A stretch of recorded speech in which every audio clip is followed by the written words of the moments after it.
Good morning, my name is Peter Williams at Great House, Lansai, near Usk. This morning I'm hosting a Farming Connect meeting, which is all about orchards, preserving orchards and regenerating orchards.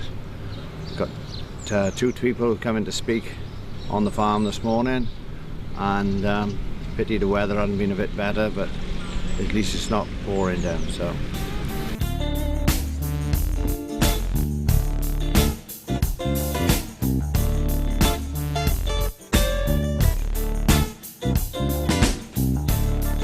Hello, my name's Robert Boyle of Carob Growers. I'm here today to talk to the Farming Connect group to talk about various ideas for using orchards to make them into productive parcels of land, how to renovate them, and to make use of this best resource on the farm. It would be nice to take a fresh look at our orchards. Very often they're a small parcel of land we've got on the farm somewhere. They're regarded perhaps as a dumping ground, or even a bit of a nuisance, and at other times stock can be thrown in there, but they're not perhaps regarded in their best light as a real resource that can contribute to the whole farm environment. It's good to look at them from an economic point of view. They can be a resource, whether used for production of the fruit. In other respects, it can be thought of, the timber can actually be used. We can enhance the wildlife diversity of the farm no end.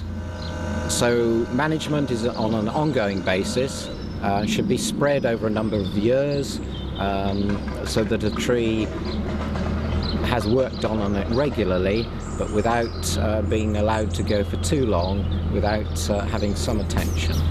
My name is Chris Hughes. I'm director of Mumac Limited. We're based in mid-Wales. We train in safe work techniques, and my background is in tree work. We've got quite an array of branches here. Some are crossing, rubbing together and causing damage where disease can get in. We've also got some what we call indiscriminate lopping on the tree, which is branches that have just been cut off in between growth points, and they will die back and cause rot into the tree. This could even be a safety issue if the limb fails and falls on a car or even on your prized tup. So there's a need to think out how the tree grows and how we're going to cut the limbs back so that the tree will heal over and survive. It's very tempting to put a ladder up in the tree, climb up the ladder and start hacking away at the tree. The problem is that branches swing, knock the ladder, or the ladder slips off sideways. Going up on the forklift is the other thing that we see people doing, which is these days a no-no unless it's a purpose-built man platform. And really what we want to try and do is avoid climbing the tree if we can, or going up. So I'm going to work from the ground on this tree. I won't be able to reach it all, but I can use pole pruners, pole saws, both hand and mechanised, to reach the limbs that we can see that need pruning. We've got a lot of mistletoe on these trees, which we want to avoid damaging.